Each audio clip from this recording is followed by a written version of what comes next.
Okay, if you are watching this video, you are probably doing the Jedi Mastery extension, and I have a couple problems for you to do.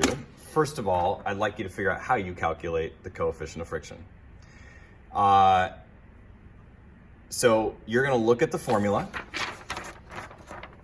boom, and see if you can figure out how you would measure, that is the coefficient of friction here, how you would measure the resistance force and the normal force in order to calculate that, okay?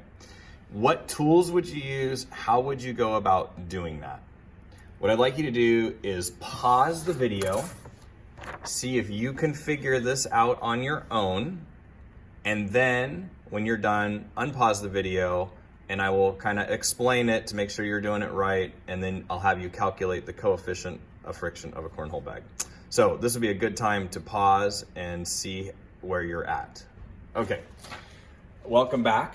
Okay, so I have some cornhole bags here. You'll notice that they have two sides, okay?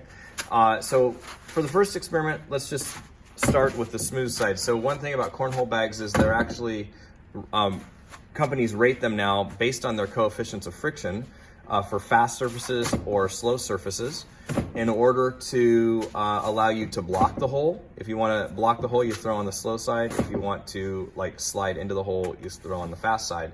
And companies now rate their bags. They don't always give the coefficient of friction number, but they rate them on a scale 1 through 10. So I want you to pretend that you've been hired by a cornhole bag company to do this experiment. So the first thing to do is just can you calculate the coefficient of friction of a cornhole bag? So take a bag. You're gonna need to do a couple things. You can use a clip so you can pull the cornhole bag. And if you need to know the weight of the cornhole bag, you would just simply hook up a spring scale and read it in newtons. The green one will be more accurate, but if it's too heavy, you'll switch to the brown one, okay? So can you figure out how to calculate the coefficient of friction of a cornhole bag? All right, I am going to have you pause the video again, see if you can do number 2. Okay, I'm gonna explain number 2 now, so make sure you have tried it before you watch the rest of this. All right, so really all you needed to do here is literally figure out the normal force. And to get the normal force, all you have to do is hang this and figure out its weight pushing down. And whatever its weight pushing down is in newtons is what the normal force is. In this case, it's really close to 5 newtons. For the sake of showing, I'm just going to put 5 newtons here. So that would be the normal force. How do I get the resistance force? All I have to do for that is hook up a spring scale, make sure it's not being bound in any way to bind this up, so nice and smooth. Make sure you're looking at the newton side, and you would pull at a constant speed and read the number the best you can while you're pulling at a constant speed. Whatever number you get there would be the resistance force. So for example, if you get 1 newton, that would be the resistance force. And then you could figure out the coefficient of friction by taking 1 divided by 5, and it'll give you the coefficient of friction. Okay, so that's what I'd like you to do to start with. And then I'd like you to do a mini experiment. Does weight affect the coefficient of friction?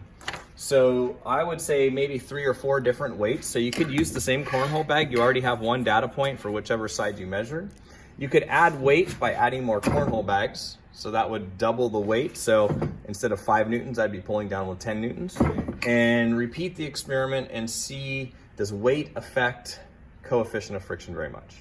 Okay, once you've done that, I want you to pretend you've been hired by a cornhole bag company to figure out if different surfaces affect coefficient of friction, and rate the different surfaces for the company on which will be the slow sides and fast sides of cornhole bags, so that a company could offer maybe 5 different materials on their bags.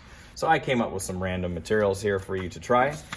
I'm gonna recommend that you always use 2 bags for this experiment. I think your data is gonna be a little better because the numbers will register a little bigger and easier to read on these.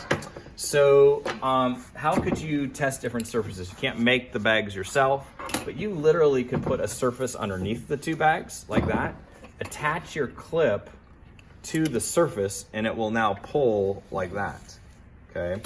So I would like you to basically at least five different materials, and then it would be awesome if you rated those materials based on the coefficient of friction. You're gonna make a graph for that. I do have a data table and graph paper for you if you need it, okay? And then last thing is static versus sliding friction. Which is higher? So how could you get the coefficient of friction for static? Pull this until it just slips and read the highest number it gets, okay? Pull, pull, pull. Highest number it gets is the highest static friction, and then compare that to the sliding friction and see which number is higher, and see if you can explain why that would be. You might want to do that a couple times. Don't just accept the first result. It also works better if you have more weight so that it's registering a bigger number, easier to see with the equipment we have. All right, good luck, folks.